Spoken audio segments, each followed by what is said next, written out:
why don't you run a course? And that would be fine. I love that kind of thing. But I was kind of hesitant. In fact, I really didn't want to. Thank you. The reason I didn't want to run it is there was someone there. His name was Dylan. He's a great bloke, but he knew more than me about the garden. And not only that, he had more experience, he had a better upbringing in the church, and he'd been more experienced as a leader, and I thought this guy would put me to shame. If I start running the group and he starts quoting Bible verses and stuff, I was really jealous. And jealousy is a bad thing, so I kind of thought about it, and prayed about it, and I went to see Dylan and talked to him about it, and he said, no, I think you do a great job, I think we should do it. And, well, I did. And since then, that ran for a little while, that ran quite well. And then I've run other small groups, I've run ones with Christian surfers, I've run small groups at Ignite, and here I am talking to you now. So, again, why do I tell you this story? There's another, I don't know, I have another story for you, it's going to be on the screen actually. That's a bit later, hush. Okay. See, I was a bit like Apollos. I didn't have it all together. I didn't know everything. Apollos didn't even know the gospel when he went out preaching it. So I didn't know it. And the reason I tell you this story is because some of you here probably don't have it all together as well. Some of you might be like me or Apollos and you don't know the full gospel. Or you might be like Paul and not have a great deal of time, or you might be like Priscilla and Aquila and just be a bit of an odd sort of couple or person, and you struggle with public speaking. Notice they were there the whole time, and not once did they get up in the synagogue and start talking to everyone about it. So you might have these things holding you back, and I want to encourage you. I want to encourage you that Apollos just went and started with what he knew. And Paul, he just spoke part-time and he went when he had to go.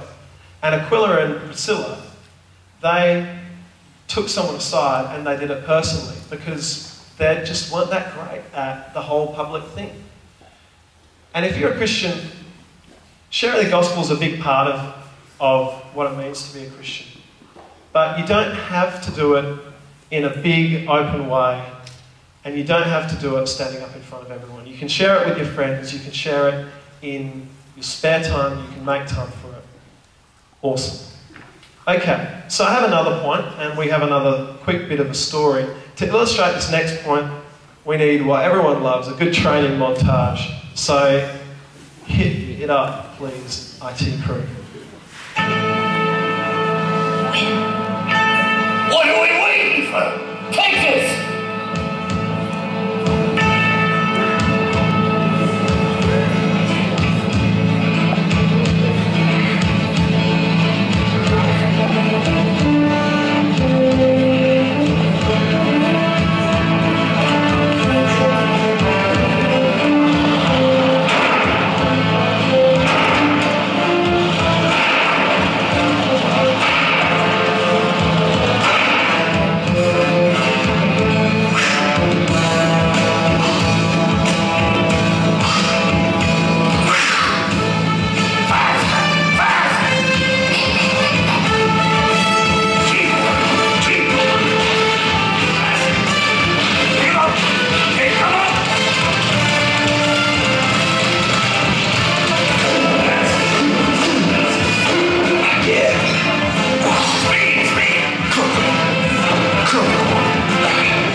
was Rocky Balboa, and I cannot think of anything more motivating than your pregnant wife who's about to give birth saying win. And then you're going and training, probably while she gives birth. Anyway.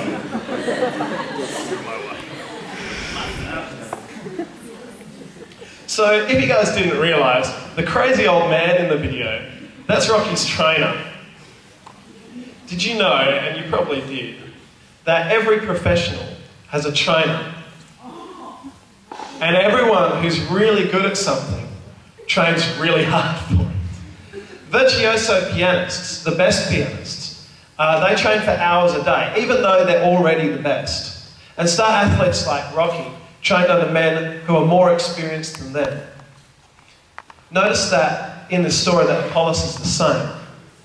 He came from a well-educated city and he was well-trained in public speaking.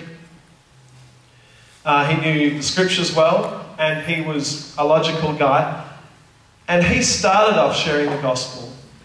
And when he did, he learned more lessons every time he shared it. And eventually he was better at sharing the gospel. See, the way you get good at things is by doing it. One day I'm going to be a maths teacher and I'm probably going to have to say that a lot. But yeah, so he started off sharing the gospel. It wasn't always that great at the start, but he got better and better. And that is an encouraging thing. But the second thing is, even though he was well trained, he was not too proud to come under the authority and listen to people who were a bit odd but knew more than him.